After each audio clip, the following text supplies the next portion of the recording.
Race 2 at Sandown. Plenty of punters looking to bounce back after a bit of a banana skin result to start the day. And Twin Perfection, a last start winner at Pakenham, heads the way. Currently a $3 market leader and has been the best back galloper at this early stage. But a pretty competitive betting race. Luna Cat on the second line of betting at $3.50, pushed out ever so slightly from $3.40 in the last couple of minutes. Diamonds in the Sky at $4.20. Then it's double figures or better the rest. Tax-free profit at $11. Lloyd's Crown at $12. But Twin Perfection, the best backed in race 2.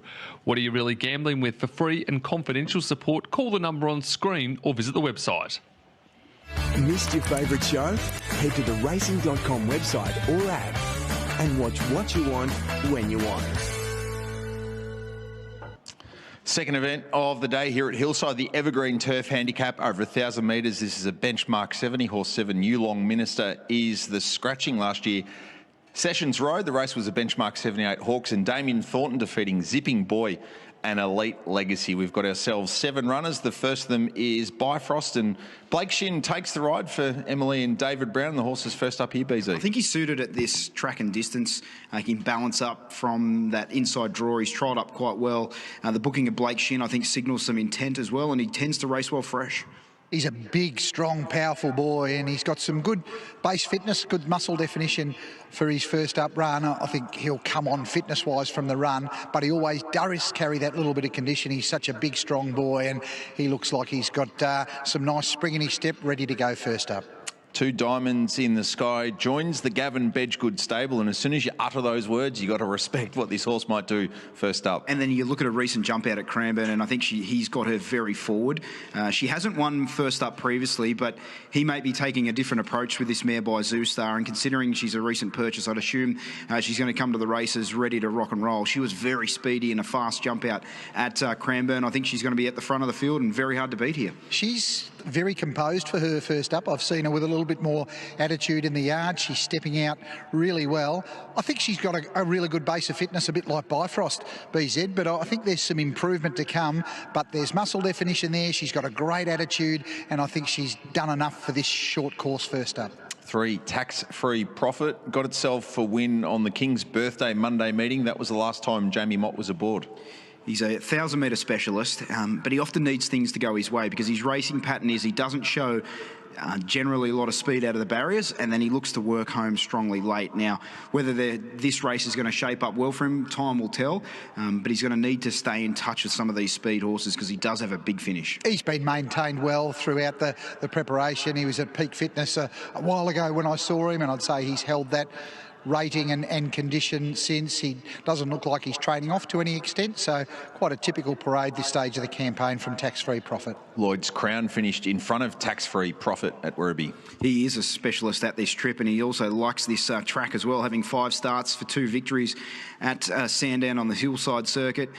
He was well beaten behind Jungle Sensation last time on a really wet track, but I think he'll appreciate getting onto a firmer surface today. He's race fit, and he's got the attitude of a horse that wants to get going over these relatively short courses. He's not carrying a lot of excess condition at all. He's right at his top from a fitness point of view. 5 Twin Perfection was given the opportunity at 1,000 metres by Philip Stokes and took it. It was outstanding. It was a really dominant performance in slick time at Pakenham last time out, and the good thing about him is he travels forward and then he had the ability to quicken off that good speed.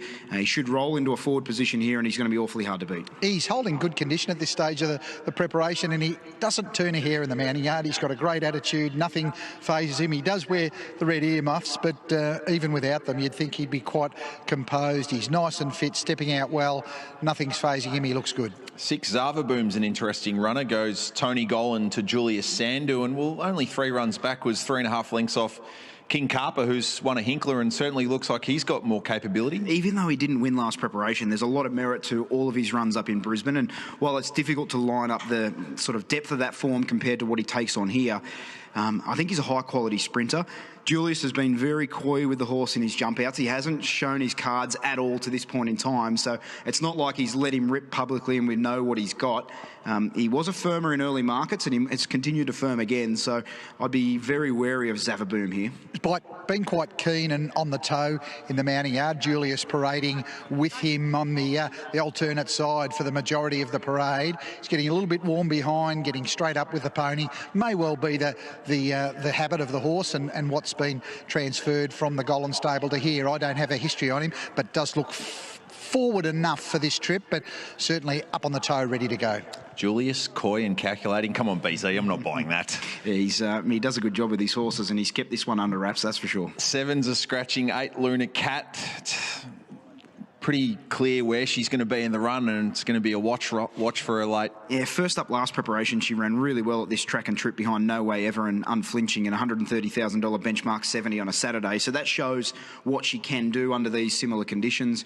She trialled up very well recently at Flemington, and she looks ready to go. She doesn't waste any energy in the yard, and she's quite a lean mare. She doesn't carry a lot of condition, so under those circumstances, she looks quite forward. But this is quite a typical first up parade from her. It's not like she's been tuned up, I don't think, any more than normal. She generally doesn't carry a lot of condition. She looks in good order first up. 7 to run in the Evergreen Turf, over 1,000, a benchmark 70. Just confirming, Rheinberg, 12:42 p.m. was the scratching time on Vet's advice. We'll follow up and see if we get a bit more information from the stable.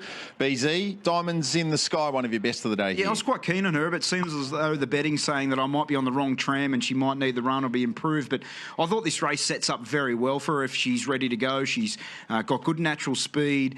She was terrific in a jump out. And I just think with the northerly breeze here, tail at the back, the leader's going to be hard to catch. And so her and Twin Perfection might be controlling the race from the front and might not give anyone else a look in. Luna Cat, Zavaboom, hardest to beat outside of that, but I was happy to have something on the 2 here first up, Diamonds in the Sky. Yeah, the Twin Perfection's holding good condition, and Luna Cat, she's typically forward in her appearance first up, but she doesn't carry a lot of condition. I'm siding with BZ for the pick of the yard in number 2, Diamonds in the Sky. I thought she'd done enough first up without being fully screwed down, but with the short course of 1,000 metres here, liked her attitude in the yard, and for me, she was the pick of them, number 2, Diamonds in the Sky.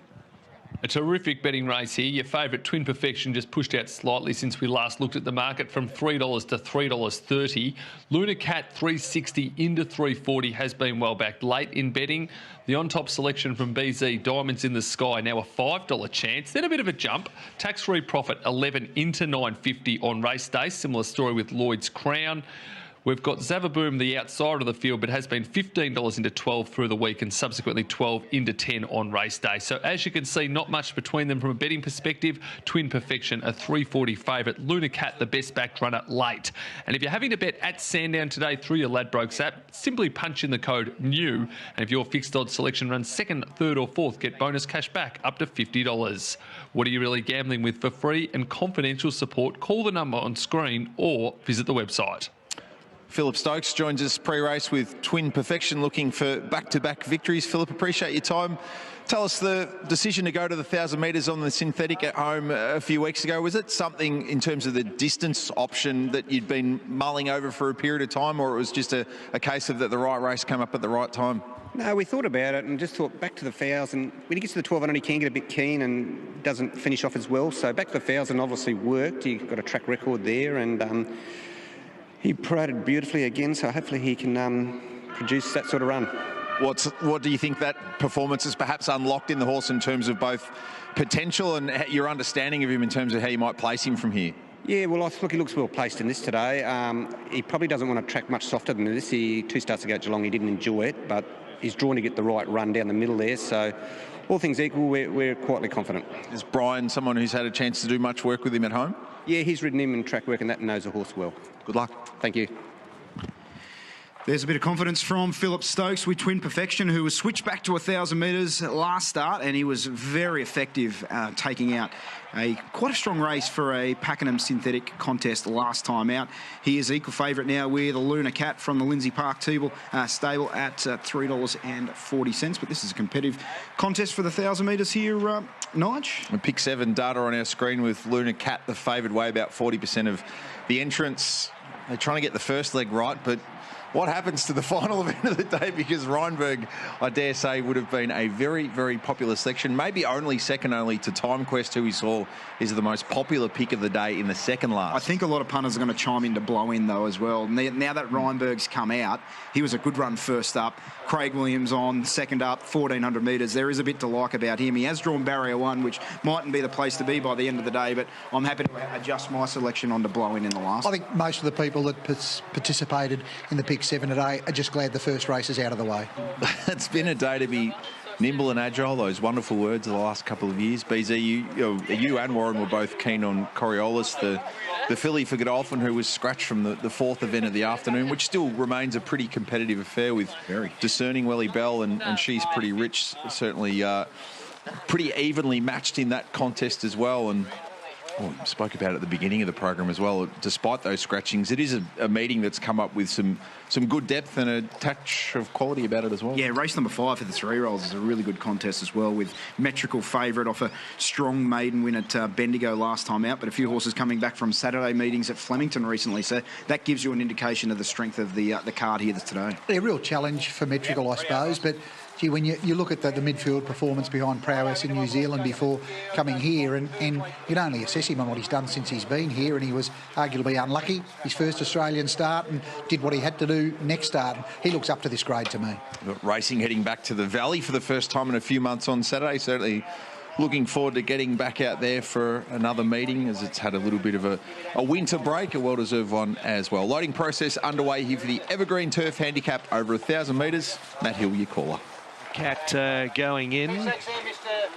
Also tax-free profit in the stalls. Bifrost is the next one along. Well, punters were about to defrost the Rissoles after the first for dinner. The Ambassadorial blowing them out in the first race on the program.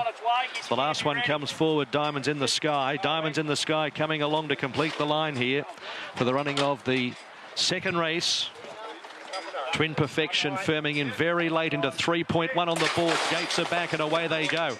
Twin Perfection on the outside broke well with Diamonds in the Sky and also Luna Cat, followed by Bifrost. Next is Lloyd's Crown, Tax-Free Profit, and Zavaboomers at the end. Diamonds in the Sky eventually took it up, 700 metres to go from Twin Perfection, happy to sit off it. Then came Luna Cat deeper, and behind them is Lloyd's Crown. A length and a half to Bifrost and Zavaboom, and last is Tax-Free Profit.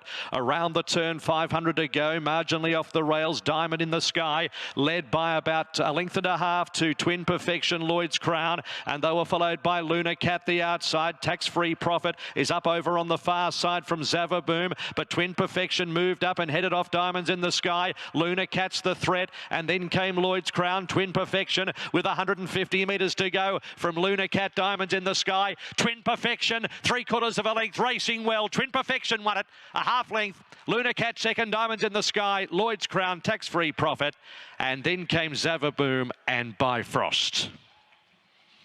Twin Perfection at 290 and 230, and the punters annihilated it late, 340 into $3.10. Right at the death has defeated in second place Luna Cat, who was always going to have the tactical disadvantage with Twin Perfection leading it on the corner. And we stand by for third. Diamonds in the Sky was the one that led the winner initially and has folded up to finish in third. So 5, 8 and 2. 5, 8 and 2 with Twin Perfection. Brian Higgins, who's just in a little purple patch of form at the moment, and it's just becoming a little lethal combination with Brian Higgins and Philip Stokes notching up some multiple winners through the winter. Twin Perfection initially claiming Diamonds in the Sky, who gave a little bit of resistance. Luna Cat having the last crack at Twin Perfection, but too strong. Had that form around Dio, who was heavily supported there at Flemington the other day and took a really good straight horse to beat it in Najem Sahel. So the interim placings, 5, 8, 2 and 4. 5, 8, 2 and 4. Tax-Free Profit runs the 5th. Bifrost 6. Now they've run 56.8 on this soft 5. 56.8. That's only 0.17 outside of the class record that's been held for 6 years. 3/4 of a length by a length and a quarter. 3/4 by a length and a quarter. 5, 8, 2 and 4. Okay, let's hear now from Philip Stokes, who's with Nigel. Thank you, Matt. Back-to-back wins for Twin Perfection at the 1,000. Philip, you're wondering why the 5 furlongs wasn't on the agenda earlier? No, exactly. He's doing really well now. We've brought him back in trip. Higo gave him a beautiful ride from the barrier. Horses loving the racing, and we'll just keep him going. Well, on that, what do you do to try and keep the horse up in between, and how pivotal is something we've spoken about so often? Does the multitude of options at the Pakenham Training Centre allow you to keep him in work? Oh, definitely. Well, obviously he'll go to the farm now, which we do with a lot of our horses, and we'll just keep him ticking over there, and we'll just try and find the right race for him, and hopefully keep that winning mode going for the team. And big thanks to Mark and Regal Bloodstock. They're good supporters, and good to get another win for them. Speaking of, talk us through your other runners across the course today. Interested to see Blazero here. He was a Sandown Guineas place getter, only going back another 18 months. Yeah, he had the world at his feet then, but got a little bit lost. But he probably needs it a bit wetter. I think he'll run well today, but third up he should be right.